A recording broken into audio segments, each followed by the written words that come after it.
మహిళల ఆర్థికాభివృద్ధి కూటమి ప్రభుత్వంతోనే సాధ్యమని రాజమహేంద్రవరం సిటీ ఎమ్మెల్యే ఆదిరెడ్డి శ్రీనివాస్ అన్నారు.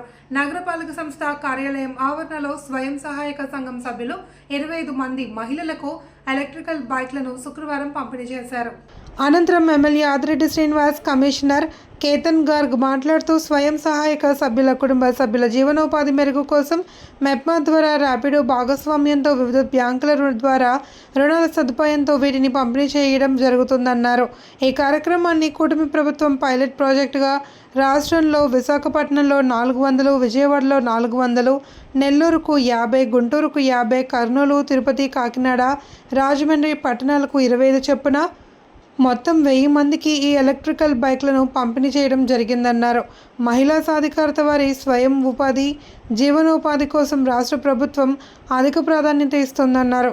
కూటమి ప్రభుత్వం డ్వాక్రా సంఘాల ప్రోత్సాహం ఇస్తోంది అని, ఇచ్చిన ఎన్నికల హామీలను నెరవేరుస్తుందన్నారు. దీనిలో భాగంగానే 3 ఉచిత గ్యాస్ సిలిండర్ల పథకంలో భాగంగా గత ఏడాది దీపావళి నుంచే ప్రారంభించి ఓ గ్యాస్ సిలిండర్ను కూడా అందించడం జరిగిందని గుర్తు చేశారు. మహిళల భద్రతకు ఇప్పటికే ప్రభుత్వం శక్తి యాప్ను అందుబాటులోకి తీసుకొచ్చిందన్నారు.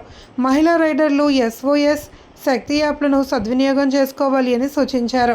ఈ కార్యక్రమంలో తెలుగుదేశం పార్టీ నాయకులు, నగరపాలక సంస్థ అధికారులు, సిబ్బంది తదితరులు పాల్గొన్నారు.